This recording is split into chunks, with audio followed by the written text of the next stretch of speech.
Light weight బంగారు diamond ఆభరణాలు, వందల రకాల డిజైన్స్ ఏవైనా ధర మాత్రం ఒక్కటే. నమస్తే, నేను Keshav. Welcome to Suman TV.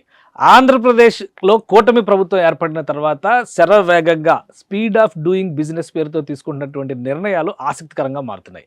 ప్రధానంగా టీసీఎస్ సంస్థ విశాఖలో కార్యకలాపాలు ప్రారంభించబోతుంది. దీనికి సంబంధించినటువంటి ఒప్పందాలు కూడా ఆంధ్రప్రదేశ్ ప్రభుత్వానికి టీసీఎస్కి మధ్య గతంలోనే జరిగిపోయాయి. అయితే స్పేస్ ఎక్కడ అకామిడేట్ చేయాలనేది ఒక ప్రధానమైనటువంటి చర్చగా మారిపోయింది. ఈ నేపథ్యంలో కొన్ని under construction buildings, private buildings కూడా చూసినటువంటి పరిస్థితి. ఎందుకంటే టీసీఎస్ సంస్థ ఈ సంవత్సరంలోనే, అంటే 2024 గడిచే లోపే ఇక్కడ నుంచి కార్యకలాపాలు ప్రారంభించాలని భావించింది. కానీ అనూహ్యంగా అవైలబిలిటీ ఆఫ్ స్పేస్ అనేటువంటి విషయంలో జరిగిన జాప్యం వలన కొంత సమయం తీసుకునేటువంటి పరిస్థితి వచ్చింది. ఈ నేపథ్యంలో ఆంధ్రప్రదేశ్ ప్రభుత్వం ఒక కీలకమైన నిర్ణయం తీసుకుంది. అదేంటంటే విశాఖపట్నంలో ఉన్నటువంటి ముఖ్యమైనటువంటి ఐటీ పార్క్ మిలీనియం టవర్స్ని టీసీఎస్కి కేటాయించాలని నిర్ణయించింది. దాదాపు 2 లక్షల చదరపు అడుగుల వైశాల్యంతో, అంటే ఆఫీస్ స్పేస్ 1,70,000 చదరపు అడుగులు, అలానే పార్కింగ్ స్పేస్, ఇతర సదుపాయాలకు సంబంధించి కూడా 40,000 చదరపు అడుగుల స్పేస్ ఉంది. మొత్తం కలిపి దాదాపు 2 లక్షల చదరపు అడుగుల స్పేస్ ఉండి చాలా ప్రైమ్ ఏరియా విశాఖపట్నంలో ఉన్నటువంటి రిషికొండ ఐటీ జోన్లో ఉన్నటువంటి టవర్ ఇది. 2019లో చంద్రబాబు నాయుడు ముఖ్యమంత్రిగా ఉండగానే ఈ టవర్ ప్రారంభించారు. ఈ టవర్కు ఉన్నటువంటి ప్రత్యేకతలు ఒకసారి మనం పరిశీలించే ప్రయత్నం చేద్దాం. ఇది మిలీనియం టవర్స్కి సంబంధించినటువంటి వీడియో. మొత్తం ఇక్కడ నిర్మాణం జరిగినటువంటి తీరు కనుక మనం గమనించి చూస్తే పార్కింగ్ కానీ, అలానే యాక్సెసిబిలిటీ విషయంలో, రవాణా సదుపాయాల విషయంలో కానీ ఎలాంటి ఆటంకాలు, ఇబ్బందులు ఉండనటువంటి ప్రదేశం.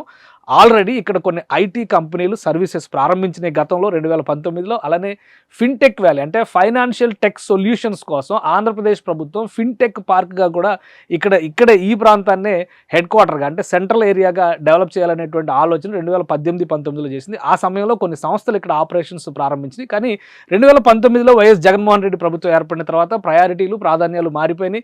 3 రాజధానుల ప్రతిపాదన వచ్చిన తర్వాత ఈ ప్రాంతాన్ని అడ్మినిస్ట్రేటివ్ క్యాపిటల్గా చేయాలనేటువంటి ఆలోచన నేపథ్యంలో ఉన్న కంపెనీలన్నింటినీ కూడా ఖాళీ చేసి పంపించేశారు. ఇక్కడే రిషికొండ ప్యాలెస్ అనేటువంటి నిర్మాణం కూడా జరిగింది. దీనికి అతి సమీపంలోనే ఆ ప్యాలెస్ నిర్మాణం కూడా ఉంటుంది. అప్పటి నుంచి ఈ భవనం పూర్తిగా నిరుపయోగంగా ఉంది. ఈ నేపథ్యంలో రాష్ట్ర ప్రభుత్వం ఇమీడియట్గా టీసీఎస్కి ఈ భవనాన్ని కేటాయించాలనేటువంటి నిర్ణయం తీసుకుంది. 2 లక్షల చదరపు అడుగుల వైశాల్యంలో ఉన్నటువంటి స్థలంలో 10,000 మంది ఉద్యోగులు పనిచేసేందుకు కావాల్సినటువంటి వసతులు కల్పించాలని రాష్ట్ర ప్రభుత్వం నిర్ణయించింది. సో ఇక్కడ టీసీఎస్ సంస్థకి ఆంధ్రప్రదేశ్ ప్రభుత్వానికి జరిగినటువంటి ఒప్పందం ప్రకారం దాదాపు 80 కోట్ల రూపాయల ఇన్వెస్ట్మెంట్ సొల్యూషన్స్తో ఇక్కడ టెక్ సొల్యూషన్స్ని ఏర్పాటు చేయబోతుంది టాటా కన్సల్టెన్సీ సర్వీసెస్.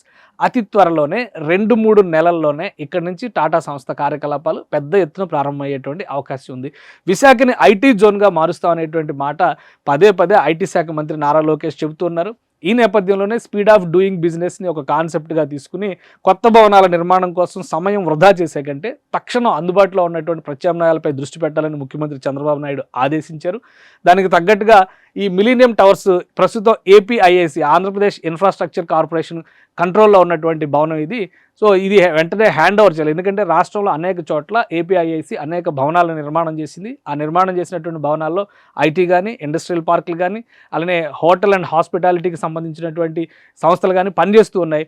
అదే తరహాలో విశాఖలో ఉన్నటువంటి ప్రైమ్ లొకేషన్ రిషికొండలో ఉన్నటువంటి ప్రదేశంలో ఈ టవర్ని కేటాయించారు. మొత్తం 10,000 మంది పనిచేయడానికి కావాల్సినటువంటి వసతులను కూడా ఏర్పాటు చేశారు. బహుశా అన్నీ కలిసి వస్తే ఉగాది నాటికి ఇక్కడ నుంచి టీసీఎస్ సంస్థ తన కార్యకలాపాలను ప్రారంభించడానికి అవకాశం ఉందని టీసీఎస్ వర్గాలు చెబుతున్నాయి. సో విశాఖని ఐటీ క్యాపిటల్ చేస్తామని చెప్పిన మాటకి అనుగుణంగా ఒక భారీ సంస్థ టీసీఎస్ అక్కడ కార్యకలాపాలు ప్రారంభిస్తే కనుక అనేక సబ్సిడరీ కంపెనీస్ కూడా ఆ సమీపంలో కార్యకలాపాలు ప్రారంభించడానికి అవకాశం ఉంటుందని భావిస్తున్నారు. అతి త్వరలోనే టీసీఎస్కి విశాఖ మిలీనియం టవర్స్ వేదిక కాబోతుంది. సుమన్ టీవీలో మీ పర్సనల్ అండ్ బిజినెస్ ప్రమోషన్స్ కోసం కింది నెంబర్కి కాంటాక్ట్ చేయండి.